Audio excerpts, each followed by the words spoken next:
Hello दोस्तों, नमस्कार। मैं भी एक आप सभी का एक बार फिर से बहुत बहुत स्वागत करता हूं आपके अपने इस यूट्यूब परिवार में। तो साथियों, आज की सेशन में डिस्कस करेंगे आरपीएफ कांस्टेबल एग्जाम 2025 के लिए प्रैक्टिस सेट नंबर 4, जिसमें टोटल 70 क्वेश्चन को डिस्कस करने जा रहे हैं।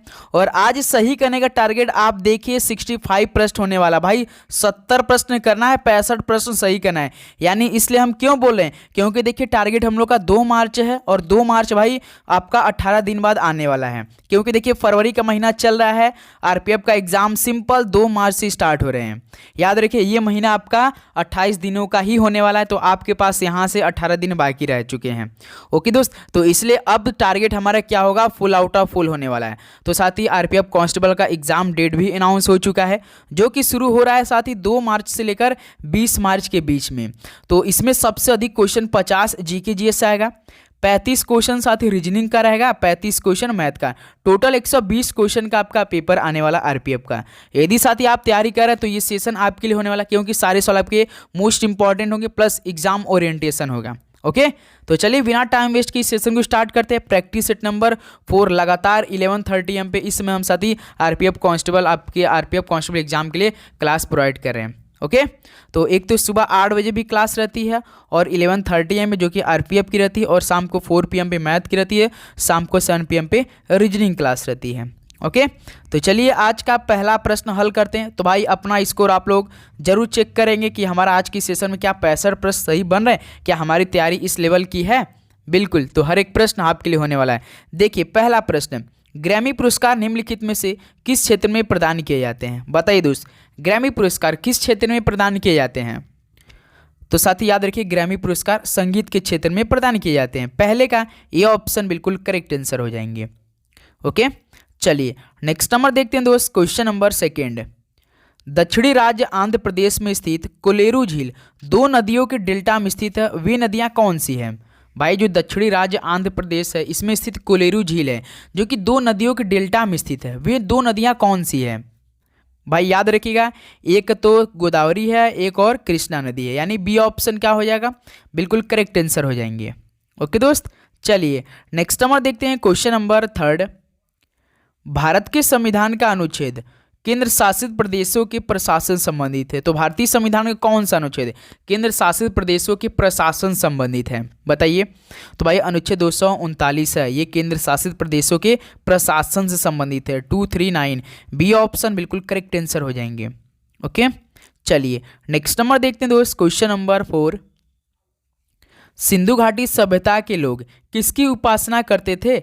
मेरे भाई इस बार जो आरपीएफ के एग्जाम में सवाल आएंगे, बिल्कुल बेसिक सवाल आते हैं आरपीएफ में। ऐसा आप लोग घबराने की जरूरत नहीं कि सबसे कठिन सवाल आता है, नहीं भाई। ऐसा मतलब आरपीएफ ऐसा एक रेलवे का एग्जाम है ना मेरे भाई, इसमें सबसे अधिक जीके जीएस का सवाल आते हैं, जो कि सबसे बहुत ईजी सवाल आते हैं, ये बात मानिएगा। और आपने पिछले पेपर का एनालिसिस देखा होगा, सवाल देखा होगा, तो भाई आप 50 में से यदि आप तैयारी कर रहे हो ना, तो 50 में से भाई 45 क्वेश्चन आराम से कर सकते हैं। ओके दोस्त, तो एक बार अपना फीडबैक दीजिए, क्या हमें जो आपका इससे पहला पेपर हुआ था पिछले वर्ष का, उसको पूरा एक शिफ्ट का कंप्लीट करा दिया जाए। बताइए एक बार, वो भी टॉपिक वाइज, जितने टॉपिक्स आपके पेपर में सवाल आए थे एक एक टॉपिक से, एक बार अपना राय दीजिएगा, बताइएगा, उसको भी हम करा देते हैं। सिंधु घाटी सभ्यता के लोग किसकी उपासना करते थे। तो भाई पशुपति जी की। डी ऑप्शन क्या हो जाएगा, बिल्कुल करेक्ट आंसर हो जाएंगे। ओके, चलिए नेक्स्ट नंबर देखते हैं दोस्त। क्वेश्चन नंबर 5, किस संवैधानिक संशोधन ने मौलिक अधिकारों के बारे में राज्य की नीति के प्रत्यक्ष सिद्धांतों को प्राथमिकता दी। बताइए दोस्त, किस नंबर के संविधान संशोधन ने मौलिक अधिकारों के बारे में राज्य की नीति के प्रत्यक्ष सिद्धांतों को प्राथमिकता दी थी। तो दोस्त याद रखिए 42वें नंबर का। ये ऑप्शन क्या हो जाएगा, बिल्कुल करेक्ट आंसर हो जाएंगे। ओके, चलिए नेक्स्ट नंबर देखते हैं साथ ही। क्वेश्चन नंबर 6, किस संशोधन ने पिछड़ा वर्ग के लिए राष्ट्रीय आयोग की स्थापना की थी। किस संशोधन ने पिछड़ा वर्ग के लिए राष्ट्रीय आयोग की स्थापना की थी। तो भाई याद रखिए भारतीय संविधान का 102 संविधान संशोधन ने पिछड़ा वर्ग के लिए राष्ट्रीय आयोग की स्थापना की। डी ऑप्शन आपका साथी बिल्कुल करेक्ट आंसर हो जाएंगे। ओके, चलिए नेक्स्ट नंबर बताइए। क्वेश्चन नंबर 7, भारतीय संविधान में कितने मौलिक कर्तव्यों का प्रावधान किया गया है। भाई भारतीय संविधान में कितने मौलिक कर्तव्यों का प्रावधान किया गया है। तो याद रखिए दोस्त 11 मौलिक कर्तव्य का। ए ऑप्शन क्या हो जाएगा, बिल्कुल करेक्ट आंसर हो जाएंगे। ओके, चलिए नेक्स्ट नंबर बताइए साथ ही। क्वेश्चन नंबर 8, उपन्यास द पैलेस ऑफ इल्यूजन्स किसके द्वारा लिखा गया है? तो साथी उपन्यास जो है द पैलेस ऑफ इल्यूजन्स ये किसके द्वारा लिखा गया है बताइए? तो मेरे भाई चित्रा बनर्जी दिवाकरुणी के द्वारा। डी ऑप्शन क्या हो रहे हैं? बिल्कुल करेक्ट आंसर हो जाएंगे। ओके चलिए नेक्स्ट नंबर बताइए साथी, क्वेश्चन नंबर 9। यह कौन प्लान स्वतंत्रता के बाद देश में एक नियोजित अर्थव्यवस्था स्थापित करने के लिए बड़े उद्योगपतियों के बीच एक संयुक्त उद्यम है? बताइए दोस्त, कौन सा प्लान स्वतंत्रता के बाद देश में एक नियोजित अर्थव्यवस्था स्थापित करने के लिए जो बड़े बड़े उद्योगपति थे इनके बीच एक संयुक्त उद्यम है? बताइए। तो भाई बॉम्बे प्लान में। डी ऑप्शन क्या हो जाएगा? बिल्कुल करेक्ट आंसर हो जाएंगे। ओके चलिए नेक्स्ट नंबर बताइए साथी, क्वेश्चन नंबर 10। स्थिर पूंजी की खपत को किसके रूप में भी जाना जाता है? तो मेरे भाई स्थिर पूंजी की खपत को किसके रूप में भी जाना जाता है? बताइए। तो भाई याद रखिए मूल्यह्रास के रूप में भी जाना जाता है। ये ऑप्शन क्या हो जाएगा? बिल्कुल करेक्ट आंसर हो जाएंगे। ओके दोस्त चलिए नेक्स्ट नंबर बताइए साथी, क्वेश्चन नंबर 11। अनुच्छेद 44 का संबंध किससे है? तो साथी आगे बढ़ने से पहले आप सभी से रिक्वेस्ट है कि आप लोग चैनल पे नए हैं तो सब्सक्राइब करके नोटिफिकेशन जरूर ऑन कीजिए, क्योंकि देखिए लगातार हमारी क्लास चलेगी जब तक कि आपका रेलवे ग्रुप डी एग्जाम ना हो जाए प्लस आरपीएफ का एग्जाम ना हो जाए। इस समय तो साथी आरपीएफ को टारगेट करते हुए हम लोग जो प्रैक्टिस सेट करें वो बहुत सही लाइन में चलें। बस आपसे रिक्वेस्ट है कि आप डेली का डेली साथी क्लास में जितने भी क्वेश्चन हम करा रहे हैं उसको काफ़ी अच्छी तरीके से साथी हल किया। कल साथी लगभग आपका 100+ सवाल हम कराने का साथी टारगेट लेकर आएंगे। तो डेली अब 100 क्वेश्चन होगा, क्योंकि समय हमारे पास आरपीएफ एग्जाम के लिए थोड़ा सा कम है। तो इसी में जो अधिक से अधिक महत्वपूर्ण सवाल हमारे लिए बनेंगे पेपर में के लिए उसके साथ ही हम आपके लिए शेयर करने वाले हैं। इसलिए नोटिफिकेशन और लाइक करना ना भूलिएगा और अपने दोस्तों में शेयर भी जरूर कीजिएगा। ओके तो अनुच्छेद 44 का संबंध किससे है? तो समान नागरिक संहिता से है। डी ऑप्शन क्या हो जाएगा? बिल्कुल करेक्ट आंसर हो जाएंगे। चलिए दोस्त अगला सवाल चेक करते हैं, क्वेश्चन नंबर 12। 2011 की जनगणना के अनुसार भारत का जनसंख्या घनत्व कितना है? तो साथी 2011 की जनगणना के अनुसार भारत का जनसंख्या घनत्व कितना था? तो 382 प्रति वर्ग किलोमीटर था दोस्त। बी ऑप्शन क्या हो जाएंगे? बिल्कुल राइट आंसर हो जाएंगे। चलिए नेक्स्ट नंबर बताइए, क्वेश्चन नंबर 13। निम्नलिखित में से कौन दिल्ली सल्तनत के सैयद राजवंश से संबंधित है? दिल्ली सल्तनत के सैयद राजवंश से संबंधित कौन है? भाई याद रखिए खिज्र खान केवल हैं। डी ऑप्शन बिल्कुल राइट आंसर बन रहे हैं। ओके चलिए नेक्स्ट नंबर साथी बताइए, क्वेश्चन नंबर 14। देखिए चित्रकला माई मदर किसके द्वारा चित्रित की गई थी? जो साथी चित्रकला था माई मदर ये किसके द्वारा चित्रित की गई थी? बताइए। तो भाई अवनींद्रनाथ टैगोर जी द्वारा ये माई मदर चित्रकला चित्रित की गई थी। डी ऑप्शन क्या बनेंगे साथी? बिल्कुल राइट आंसर हो जाएंगे। ओके चलिए नेक्स्ट नंबर बताइए साथी, क्वेश्चन नंबर 15। सोनागिरी ये किसकी तीर्थस्थल है? बताइए साथी सोनागिरी ये किस समुदाय की तीर्थस्थल है? राइट आंसर दीजिए। सोनागिरी तो भाई सोनागिरी जैनों की तीर्थस्थल है। ये ऑप्शन क्या बनेंगे? बिल्कुल राइट आंसर हो जाएंगे। ओके चलिए नेक्स्ट नंबर बताइए साथी, क्वेश्चन नंबर 16।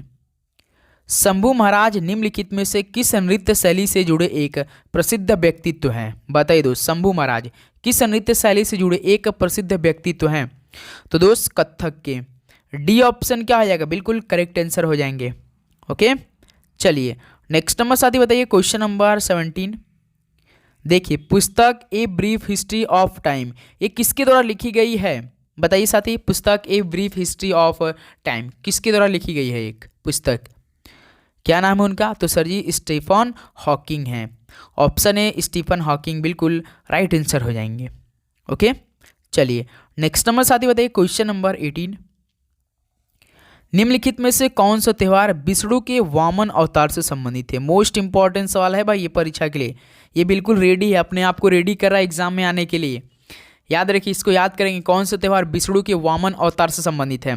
तो दोस्त ओणम। तो अब बताइए दोस्त कि ओणम किस राज्य का त्यौहार है? उस राज्य का नाम बताइए, फटाफट कमेंट बॉक्स में बताइए। ओके चलिए नेक्स्ट नंबर बताइए दोस्त, क्वेश्चन नंबर 19। भारत के राष्ट्रीय ध्वज की रचना इनके द्वारा की गई थी, यानी किनके द्वारा की गई थी भारत के राष्ट्रीय ध्वज की रचना? बताइए मोस्ट इंपॉर्टेंट सवाल है मेरे भाई। ये काफ़ी लोगों को ये प्रश्न का जवाब नहीं मालूम होता है कि भारत के राष्ट्रीय ध्वज जो है इसकी रचना किनके द्वारा की गई थी? तो पिंगाली वेंकैया द्वारा। ये ऑप्शन बिल्कुल करेक्ट आंसर हो जाएंगे। ओके चलिए नेक्स्ट नंबर साथी बताइए क्वेश्चन नंबर 20, ब्रिटिश संसद के सदस्य के रूप में पहला भारतीय किसे चुना गया था? तो साथी ब्रिटिश संसद के सदस्य के रूप में पहला भारतीय किसे चुना गया था बताइए। तो साथी याद रखिए दादा भाई नौरोजी को। बी ऑप्शन क्या हो जाएगा? बिल्कुल करेक्ट आंसर हो जाएंगे। ओके चलिए नेक्स्ट नंबर साथी बताइए क्वेश्चन नंबर 21, देखिए पंजाब में निम्नलिखित में से कौन सा त्यौहार खालसा पंथ के गठन की स्मृति मनाया जाता है? तो साथी पंजाब में कौन सा त्यौहार खालसा पंथ के गठन की स्मृति में मनाया जाता है बताइए। भाई याद रखिए वैसाखी। डी ऑप्शन क्या हो जाएगा आपका? बिल्कुल राइट आंसर हो जाएंगे। कोई दिक्कत? तो साथी आपके मन में कोई भी दिक्कत चल रही इस समय या आरपीएफ एग्जाम या ग्रुप डी के एग्जाम का, तो साथी आप हमें जरूर कमेंट बताइए और आपका हर एक सवाल का जवाब साथी हम जरूर बताएंगे और आपके जो समस्या चले उसका समाधान हम जरूर करेंगे। ओके दोस्त, जो भी आपके मन में इसमें प्रश्न चल रहे हैं। ओके क्वेश्चन नंबर 22 देखिए, आत्मनिर्भर की उपलब्धि और गरीबी उन्मूलन किस पंचवर्षीय योजना के दोहरे उद्देश्य थे? बताइए दोस्त, आत्मनिर्भर की उपलब्धि और गरीबी उन्मूलन ये किस पंचवर्षीय योजना के दोहरे उद्देश्य थे? भाई याद रखिएगा पंचम पंचवर्षीय योजना की। बी ऑप्शन क्या होने वाला है? बिल्कुल राइट आंसर हो जाएंगे। ओके चलिए नेक्स्ट नंबर बताइए दोस्त क्वेश्चन नंबर 23, किस राजवंश के तहत दिल्ली पहली बार किसी राज्य की राजधानी बनी? तो साथी किस राजवंश के तहत दिल्ली पहली बार किस राज्य की राजधानी बनी थी बताइए। तो साथी याद रखिए तोमर राजपूत के। डी ऑप्शन बिल्कुल करेक्ट आंसर हो जाएंगे। ओके चलिए नेक्स्ट अगला बताइए दोस्त क्वेश्चन नंबर 24, देखिए डैश युद्ध के दौरान वीरता के विशिष्ट कृत्यों को प्रदर्शित करने के लिए दिया जाने वाला सर्वोच्च सौर सैन्य अलंकरण कौन है? भाई इनमें से कौन सा पुरस्कार है जो कि युद्ध के दौरान वीरता के विशिष्ट कृत्यों को प्रदर्शित करने के लिए दिया जाने वाला सर्वोच्च सौर सैन्य अलंकरण है? कौन है मेरे भाई? तो आपको मालूम होना चाहिए वीरता के लिए परमवीर चक्र प्रदान किया जाता है, यानी सी ऑप्शन आपका परमवीर चक्र बिल्कुल करेक्ट आंसर हो जाएंगे। ओके चलिए अगला सवाल चेक करते दोस्त क्वेश्चन नंबर 25 देखिए, भारत की सबसे पुरानी पर्वत श्रृंखला कौन है? बताइए इस सवाल का राइट आंसर आप लोग। भारत की सबसे पुरानी पर्वत श्रृंखला कौन है? विंध्य, अरावली, नीलगिरी या हिमालय? तो भाई याद रखिए भारत की सबसे पुरानी पर्वत श्रृंखला अरावली है। बी ऑप्शन क्या होने वाला? बिल्कुल करेक्ट आंसर हो जाएंगे। ओके चलिए नेक्स्ट नंबर बताइए दोस्त क्वेश्चन नंबर 26, विश्व का पहला ओम आकार का मंदिर किस राज्य में बनाया गया है? भाई विश्व का जो सबसे पहला ओम आकार का मंदिर है ना, ये किस राज्य में बनाया गया है बताइए। फटाफट साथी आप लोग इस सवाल का राइट आंसर बताएंगे कि विश्व का पहला साथी ओम आकार का मंदिर किस राज्य में बनाया गया है? तो दोस्त याद रखिए राजस्थान में बनाया गया है। बी ऑप्शन क्या हो जाएगा? बिल्कुल करेक्ट आंसर हो जाएंगे। ओके चलिए नेक्स्ट अगला सवाल चेक करते दोस्त क्वेश्चन नंबर 27, भारत के संविधान के कौन सा अनुच्छेद संसद के संयुक्त सत्र से संबंधित है? तो साथ ही भारत के संविधान के कौन सा अनुच्छेद संसद के संयुक्त सत्र से संबंधित है? तो मेरे भाई 108 नंबर का अनुच्छेद ये क्या है? संसद के संयुक्त सत्र से संबंधित। सी ऑप्शन बिल्कुल करेक्ट आंसर हो जाएंगे। ओके चलिए अगला बताइए दोस्त क्वेश्चन नंबर 28, भारत के उत्तरी मैदान अधिकार से बने हैं? बताइए किस मृदा से बने हैं मेरे भाई जो भारत के उत्तरी मैदान हैं? तो दोस्त याद रखिएगा ये जलोढ़ मृदा से बने हैं। मृदा मतलब मिट्टी होता है। ए ऑप्शन बिल्कुल राइट आंसर हो जाएंगे। ओके चलिए नेक्स्ट नंबर बताइए दोस्त क्वेश्चन नंबर 29, काल बैसाखी पवनें भारत के किस क्षेत्र में अधिकतर चलती हैं? तो साथी जो काल बैसाखी पवनें हैं भारत के किस क्षेत्र में अधिकतर चलती हैं बताइए, सोचिए। तो साथी याद रखिए पश्चिम बंगाल और असम में चलते हैं, यानी बी ऑप्शन यहाँ से क्या बनेंगे आपके? बिल्कुल राइट आंसर हो जाएंगे। ओके कोई दिक्कत? बिल्कुल नहीं सर जी, बहुत अच्छा। चलिए अगला बताइए दोस्त क्वेश्चन नंबर देखिए 30, गोदावरी नदी की एक सहायक नदी है। बताइए इनमें से कौन एक गोदावरी नदी की एक सहायक नदी है? तवा है, बनास है, इंद्रावती या आपका चंबल नदी? कौन है जो कि गोदावरी नदी की एक सहायक नदी ऑप्शन के हिसाब से? तो भाई याद रखिए इंद्रावती नदी इनमें से गोदावरी नदी की एक सहायक नदी है। सी ऑप्शन बिल्कुल करेक्ट आंसर हो जाएंगे। ओके चलिए नेक्स्ट नंबर बताइए दोस्त क्वेश्चन नंबर 31, देखिए कहाँ के लोग तापमान की अधिकतम सीमा और मौसम की विविधता के विषय में संभवतः अवगत हैं? बताइए किस जगह के लोग दोस्त तापमान की अधिकतम सीमा और मौसम की विविधता के विषय में संभवतया अवगत हैं, जानते हैं? तो भाई ये मुंबई के लोग।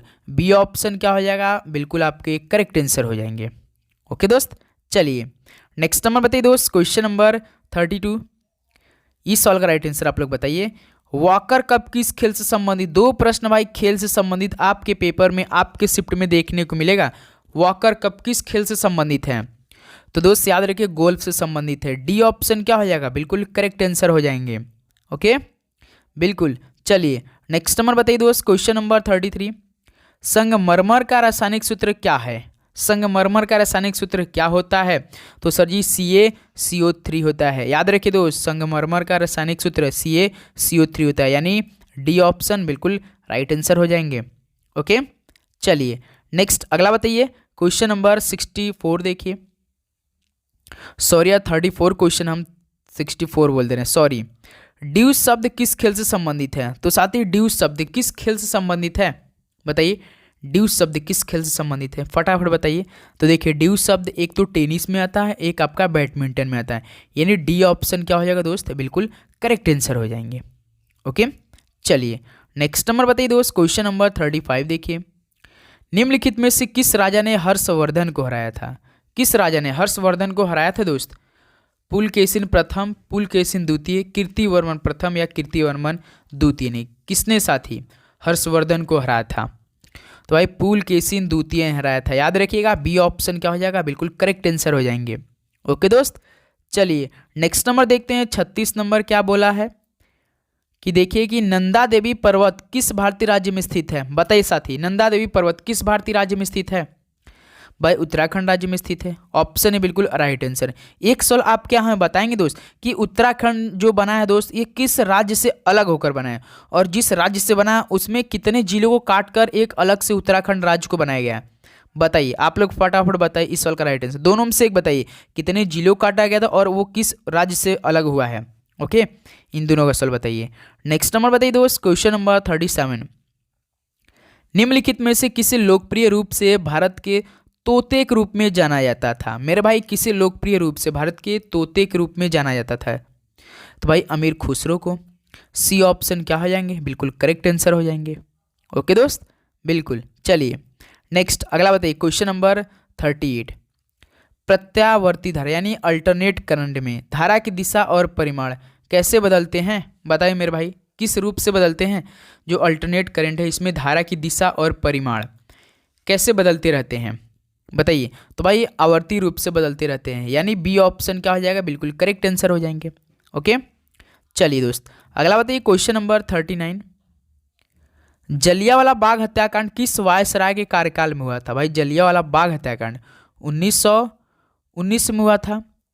फिर दोस्त किस उस समय जब 1919 में पंजाब के अमृतसर शहर में हुआ था जलियांवाला बाग हत्याकांड, तो उस समय वायसराय के कार्यकाल के रूप में कौन काम कर रहा था उस समय? कौन था? तो भाई याद रखिए लॉर्ड चेम्सफोर्ड था। सी ऑप्शन क्या हो जाएगा दोस्त आपका? बिल्कुल करेक्ट आंसर हो जाएंगे। ओके चलिए नेक्स्ट नंबर बताइए दोस्त, क्वेश्चन नंबर 40। निम्नलिखित में से कौन सा कारण भारत के उत्तर पश्चिम भाग में शीत ऋतु में होने वाली वर्षा के लिए उत्तरदायी है? बताइए दोस्त कौन सा कारण भारत के उत्तर पश्चिम भाग में शीत ऋतु में होने वाली वर्षा के लिए उत्तरदायी है? तो दोस्त याद रखिएगा पश्चिमी विक्षोभ है। सी ऑप्शन क्या हो जाएगा? बिल्कुल करेक्ट आंसर हो जाएंगे। ओके चलिए नेक्स्ट नंबर बताइए दोस्त, क्वेश्चन नंबर 41। भारतीय संविधान का भाग 4 किससे संबंधित है? तो मेरे भाई भारतीय संविधान का भाग 4 किससे संबंधित है? तो बताइए दोस्त भारतीय संविधान का जो भाग 4 ये किससे संबंधित है? तो याद रखिएगा राज्य नीति के निर्देशक सिद्धांत से संबंधित है, यानी ये ऑप्शन क्या हो जाएगा? बिल्कुल करेक्ट आंसर हो जाएंगे। ओके दोस्त चलिए नेक्स्ट नंबर बताइए, क्वेश्चन नंबर 42 क्या दिया है? देखिए निम्नलिखित में से कौन भारतीय सिनेमा में पहली भारतीय महिला निर्माता और निर्देशक थी? तो साथ ही भारतीय सिनेमा में पहली भारतीय महिला निर्माता और निर्देशक कौन बनी थी? बताइए। तो याद रखिए फातिमा बेगम थी मेरे भाई। ऑप्शन क्या हो जाएगा? बिल्कुल करेक्ट आंसर हो जाएंगे। तो उम्मीद करूँगा दोस्त आपको हर एक प्रश्न काफ़ी अच्छी तरीके से याद हो रहेंगे, और भाई आप लोग चैनल पर नए हैं तो सब्सक्राइब करके नोटिफिकेशन जरूर ऑन कर रहे होंगे। ओके क्वेश्चन नंबर 43 देखिए, ओलंपिक में पीली रंग किस महाद्वीप को दर्शाती है? भाई जो ओलंपिक होता है उसमें पीली रिंग रिंग होता है ना, पीला रंग का एक रिंग होता है ना, ये किस महाद्वीप को दर्शाता है बताइए? तो एशिया को दर्शाता है भाई, याद रखिएगा। बी ऑप्शन क्या हो जाएगा? बिल्कुल करेक्ट आंसर हो जाएंगे। चलिए नेक्स्ट नंबर बताइए दोस्त, क्वेश्चन नंबर 44। महाकालेश्वर मंदिर में महाकाल लोक गलियारा किस झील से जुड़ा है? तो बताइए दोस्त, महाकालेश्वर मंदिर में महाकाल लोक गलियारा किस झील से जुड़ा है बताइए? तो दोस्त याद रखिए रुद्र सागर से जुड़ा हुआ है, यानी डी ऑप्शन क्या हो जाएगा? बिल्कुल करेक्ट आंसर हो जाएंगे। ओके बिल्कुल। चलिए नेक्स्ट नंबर बताइए दोस्त, question number 45। Narendra Modi a political biography ये किसके द्वारा लिखी गई है? दोस्त जो Narendra Modi a political biography है ये किसके द्वारा लिखी गई है बताइए? तो याद रखिए एनडी मैरिनो द्वारा। बी ऑप्शन क्या हो जाएगा आपका? बिल्कुल करेक्ट आंसर हो जाएंगे। ओके बिल्कुल। चलिए नेक्स्ट नंबर बताइए दोस्त, क्वेश्चन नंबर 46। WPL 2024 के फाइनल में रॉयल चैलेंजर्स बेंगलोर ने किस टीम को हराया था? जो साथी वुमेन प्रीमियर लीग 2024 हुआ था, इसके फाइनल में एक तो देखिए रॉयल चैलेंजर बेंगलोर भिड़ी थी आपस में, दूसरी टीम दिल्ली कैपिटल्स थी। तो रॉयल चैलेंजर ने साथी दिल्ली कैपिटल्स को हराकर विजेता बना था। रॉयल RCB कैप्टन कौन थी भाई? स्मृति मंधाना थी, याद रखिएगा। डी ऑप्शन बिल्कुल करेक्ट आंसर हो जाएंगे। या तो आपके पेपर में साथ ही जो RPF का एग्जाम 2 मार्च से स्टार्ट हो रहा है, या तो वुमेन प्रीमियर लीग 2024 पूछेगा, या तो इंडियन प्रीमियर लीग IPL 2024 पुरुषों वाला। इन दोनों में से कोई ना कोई सवाल आपके पेपर में जरूर आएगा, ये बात याद रखिएगा। इसको याद करेंगे आप लोग अच्छी तरीके से। ओके अगला सवाल बताइए, क्वेश्चन नंबर 47। किसको कसीम के तेल यानी ऑयल ऑफ विट्रल के नाम से भी जाना जाता है? किस अम्ल को कसीम के तेल ऑयल ऑफ विट्रल के नाम से भी जाना जाता है? तो दोस्त सल्फ्यूरिक अम्ल को। डी ऑप्शन क्या हो जाएगा? बिल्कुल करेक्ट आंसर हो जाएंगे। ओके चलिए नेक्स्ट नंबर बताइए दोस्त, क्वेश्चन नंबर 48। निम्नलिखित में से कौन सी एक भारत की सबसे लंबी नदी है? भाई भारत की एक सबसे लंबी नदी कौन सी है? काफ़ी इजी सवाल है। तो सर जी गंगा नदी है। ए ऑप्शन क्या हो जाएगा? बिल्कुल करेक्ट आंसर हो जाएंगे। ओके चलिए नेक्स्ट नंबर बताइए दोस्त, क्वेश्चन नंबर 49। निम्नलिखित में से किसे पूर्व पाषाण काल कहा जाता है? तो साथी किसे पूर्व पाषाण काल कहा जाता है बताइए? तो भाई याद रखिए पूरा पाषाण काल को पूर्व पाषाण काल कहा जाता है, यानी सी ऑप्शन बिल्कुल करेक्ट आंसर होने वाले हैं। ओके चलिए तो साथी क्या आप बता सकते हैं हमें कि सबसे पहला जो चावल के साक्ष्य मिला था ये साथी सिंधु घाटी सभ्यता में कहाँ पर मिला था? इस सवाल का राइट आंसर आप हमें बता सकते हैं? चावल का सबसे पहले साक्ष्य ये कहाँ पर मिला था बताइए? आप लोग राइट आंसर कमेंट बॉक्स में बताइए। चलिए दोस्त अगला सवाल बताइए, क्वेश्चन नंबर 50।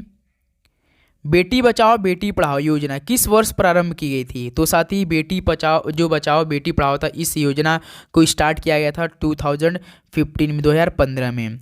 याद रखिए दोस्त बेटी बचाओ बेटी पढ़ाओ योजना 2015 में प्रारंभ की गई थी। डी ऑप्शन बिल्कुल करेक्ट आंसर हो जाएंगे। ओके दोस्त बिल्कुल। चलिए नेक्स्ट नंबर बताइए साथी, क्वेश्चन नंबर 51। निम्नलिखित में से कौन प्रायद्वीपीय भारत में पश्चिम की ओर बहने वाली सबसे बड़ी नदी है? बताइए मेरे भाई, प्रायद्वीपीय भारत में पश्चिम की ओर बहने वाली सबसे बड़ी नदी कौन सी है? तो सर जी नर्मदा नदी है। सी ऑप्शन बिल्कुल राइट आंसर हो जाएंगे। वैसे आपसे सवाल पूछ सकते हैं कि भारत में प्रायद्वीपीय नदी कौन सी है? भाई सबसे बड़ी प्रायद्वीपीय नदी कौन सी भारत की? तो गोदावरी नदी है। भारत में पश्चिम की ओर बहने वाली सबसे बड़ी प्रायद्वीपीय नदी कौन है भाई? तो कौन है? नर्मदा है। ओके चलिए नेक्स्ट नंबर साथी बताइए, क्वेश्चन नंबर 52। किसके शासनकाल में तैमूर ने भारत पर आक्रमण किया था? किसके शासनकाल में तैमूर ने भारत पर आक्रमण किया था?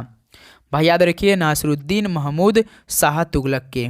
डी ऑप्शन नासिर उद्दीन महमूद शाह तुगलक आपका क्या हो जाएगा? बिल्कुल राइट आंसर हो जाएंगे।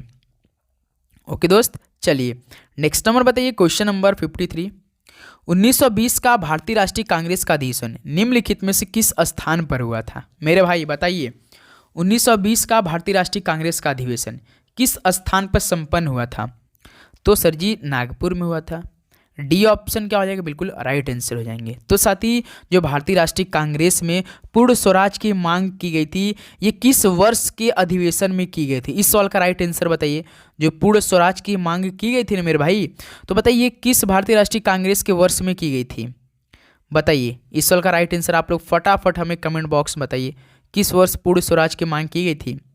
ओके दोस्त चलिए अगला बताइए क्वेश्चन नंबर 54, भारत के संविधान का कौन अनुच्छेद आपातकाल की उद्घोषणा संबंधित है? मेरे भाई भारत के संविधान का अनुच्छेद ऐसा कौन है जो कि आपातकाल की उद्घोषणा से संबंधित है? तो मेरे भाई याद रखिएगा अनुच्छेद 352 है। बी ऑप्शन क्या हो जाएंगे, बिल्कुल करेक्ट आंसर हो जाएंगे। ओके, चलिए नेक्स्ट नंबर बताइए दोस्त, क्वेश्चन नंबर 55, निम्न में से किस स्थान पर गुरुत्वीय त्वरण शून्य होता है? तो साथ ही किस स्थान पर गुरुत्वीय जो त्वरण होता है वो जीरो होता है, किस स्थान पर ऐसा होता है? तो याद रखिए पृथ्वी के भाई केंद्र पर, यानी डी ऑप्शन क्या हो जाएंगे, बिल्कुल करेक्ट आंसर हो जाएंगे। ओके, चलिए नेक्स्ट नंबर बताइए साथी question number 56, skill India mission की शासी परिषद के अध्यक्षता कौन करते हैं? तो मेरे भाई बताइए स्किल इंडिया मिशन की शासी परिषद की अध्यक्षता कौन करते हैं? तो याद रखिए प्रधानमंत्री साहब करते हैं। ऑप्शन सी बिल्कुल करेक्ट आंसर हो जाएंगे। हमारे वर्तमान देश के प्रधानमंत्री श्री नरेंद्र मोदी जी, जो कि 15वें नंबर के हैं। क्रम पूछता है कि कौन से क्रम के हैं वर्तमान के हमारे पीएम साहब, तो 15वें नंबर के हैं, याद रखिएगा। 57 नंबर बताइए, निम्नलिखित में से कौन भारत सरकार से पद्मश्री पुरस्कार प्राप्त करने वाले पहले खिलाड़ी रहे हैं? भारत सरकार से पद्मश्री पुरस्कार प्राप्त करने वाले पहले भारतीय खिलाड़ी कौन हैं बताइए? तो याद रखिए बलबीर सिंह दोसांझ है। कौन दोस्त? बलबीर सिंह दोसांझ है। सी ऑप्शन बिल्कुल करेक्ट आंसर हो जाएंगे। ओके, बिल्कुल। चलिए नेक्स्ट नंबर बताइए दोस्त, क्वेश्चन नंबर 58, कौन सा राज्य दक्षिण पश्चिम मानसून द्वारा वर्षा प्राप्त करने वाला भारत का पहला राज्य है? भाई दक्षिण पश्चिम मानसून का जो मोस्ट इंपॉर्टेंट राज्य है वो भाई केरल राज्य है। याद रखिए दोस्त, ये सबसे पहले भारत का पहला राज्य है जो कि दक्षिण पश्चिम वाला है, मानसून द्वारा वर्षा प्राप्त कर लेता है, केरल राज्य। ये ऑप्शन बिल्कुल करेक्ट आंसर हो जाएंगे। ओके, चलिए नेक्स्ट नंबर बताइए दोस्त, क्वेश्चन नंबर 59, चुनाव में होने वाली अमिट स्याही में कौन सा रासायनिक यौगिक मौजूद होता है? भाई चुनाव में होने वाली अमिट स्याही में कौन सी रासायनिक यौगिक मौजूद होता है बताइए? दोस्त याद रखिए सिल्वर नाइट्रेट मौजूद होता है। सी ऑप्शन क्या हो जाएंगे, बिल्कुल करेक्ट आंसर हो जाएंगे। ओके दोस्त, चलिए नेक्स्ट नंबर बताइए, क्वेश्चन नंबर 60, नौ उद्घाटन मलकानगिरी हवाई अड्डा कहाँ पर स्थित है? भाई नाम देखिए, नौ उद्घाटन मलकानगिरी हवाई अड्डा कहाँ पर स्थित है, किस राज्य में स्थित है बताइए? तो दोस्त याद रखिए उड़ीसा राज्य में स्थित है। डी ऑप्शन क्या हो जाएंगे, बिल्कुल करेक्ट आंसर हो जाएंगे। ओके, चलिए नेक्स्ट नंबर बताइए दोस्त, क्वेश्चन नंबर 61, किस संवैधानिक संशोधन द्वारा शिक्षा का विषय राज्य सूची से समवर्ती सूची में स्थानांतरित किया गया था? बताइए कौन सा संविधान संशोधन द्वारा शिक्षा का जो विषय था वो राज्य सूची से समवर्ती सूची में स्थानांतरित किया गया था? तो मेरे भाई 42वां संवैधानिक संशोधन द्वारा। सी ऑप्शन क्या हो रहे हैं, बिल्कुल करेक्ट आंसर हो जाएंगे। ओके दोस्त, बिल्कुल। चलिए अगला बताइए, क्वेश्चन नंबर 62, देखिए विश्व वन दिवस कब मनाया जाता है? तो मेरे भाई विश्व वन दिवस कब मनाया जाता है? तो याद रखिए 21 मार्च को मनाया जाता है, यानी बी ऑप्शन क्या हो जाएंगे, बिल्कुल करेक्ट आंसर हो जाएंगे। ओके दोस्त, बिल्कुल। चलिए नेक्स्ट अगला बताइए, क्वेश्चन नंबर 63, कर्क रेखा 23 डिग्री 30 नॉर्थ भारत के किस राज्य से होकर गुजरती है? बताइए मेरे भाई, कर्क रेखा जो 23 डिग्री 30 एन है भारत के किस राज्य से होकर गुजरती है?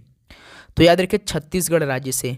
सी ऑप्शन क्या बनेंगे आपके, बिल्कुल करेक्ट आंसर हो जाएंगे। कोई दिक्कत बिल्कुल नहीं। तो साथ ही उम्मीद करूंगा आपको हर एक प्रश्न काफ़ी अच्छी तरीके से समझ में आ रहे होंगे और भाई याद भी कर रहे होंगे साथ में, क्योंकि अब देखिए एग्जाम काफ़ी नज़दीक है तो आप अपनी तैयारी बहुत अच्छी तरीके से कर रहे होंगे, एकदम एक एक क्वेश्चन को काफ़ी अच्छी तरीके से ध्यान दे रहे हो इस टाइम। साथ ही बस आपका यही कि जितना हो सके साथ ही प्रैक्टिस सेट कीजिए, मॉक टेस्ट लगाइए, आपके लिए बहुत ही बेनिफिट होगा। ओके दोस्त, देखिए विरूपाक्ष मंदिर कहाँ पर स्थित है?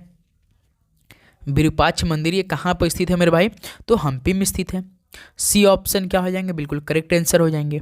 ओके, चलिए नेक्स्ट नंबर बताइए दोस्त, क्वेश्चन नंबर 65, आँख की पुतली का आकार किसके द्वारा नियंत्रित किया जाता है? मेरे भाई जो आँख की पुतली का आकार होता है ये किसके द्वारा नियंत्रित किया जाता है बताइए? तो यह याद रखिए परितारिका के द्वारा। डी ऑप्शन क्या हो जाएंगे, बिल्कुल करेक्ट आंसर हो जाएंगे।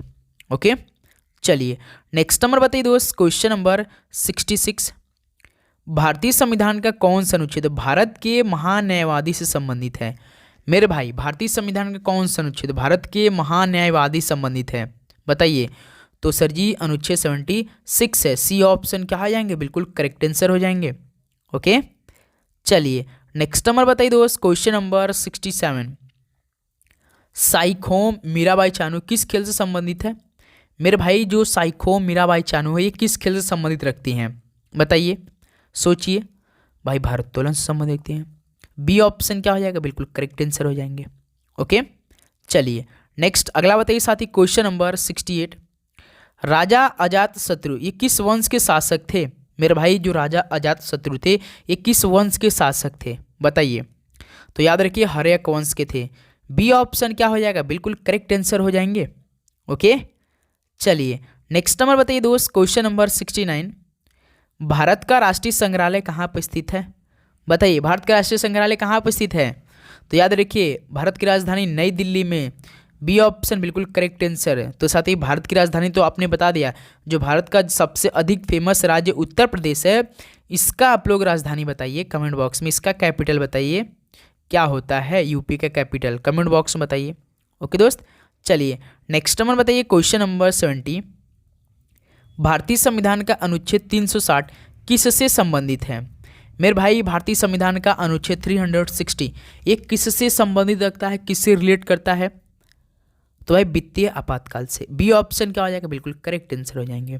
तो साथ ही ये आपके टोटल 70 क्वेश्चन कंप्लीट हो चुके हैं। अब बताइए कि आप सभी का इन 70 प्रश्नों में से कितना स्कोर रहा आज की सेशन से? बताइए कितना स्कोर आप पूरी ईमानदारी के साथ बताएंगे आप सभी साथी? बिल्कुल बहुत अच्छा, आप सभी की तैयारी इसमें बहुत अच्छा चल रहा है दोस्त। अपनी तैयारी लगातार करते रहिए दोस्त, एक भी दिन रुकिएगा नहीं साथी, लगातार करते रहिए। जो आपका रूटीन है उसको फॉलो आप जरूर कीजिएगा। ओके मेरे भाई, तो उम्मीद करूंगा आज का सेशन आपको बहुत हेल्पफुल लगा होगा और अपनी तैयारी आप लोग बहुत ज़बरदस्त तरीके से करोगे। कोई भी साथी आपके मन में इसमें सवाल उठ रहे हैं तो आप हमें ज़रूर बताइए। ओके दोस्त, तो इस सेशन को यहीं पर समाप्त करते हैं। मिलते हैं साथी शाम को 7 PM पे, शाम को पहले 4 PM में मैथ क्लास के साथ, उसके साथ बाद आपका 7 PM पे। ओके दोस्त, तो चलिए मिलते हैं शाम को 4 PM पे। सभी को जय हिंद, वंदे मातरम। पढ़ाई करते रहिए, ऑल द बेस्ट। और आप लोग चैनल पर नए हैं तो सब्सक्राइब करके नोटिफिकेशन जरूर ऑन कीजिए। धन्यवाद आप सभी का।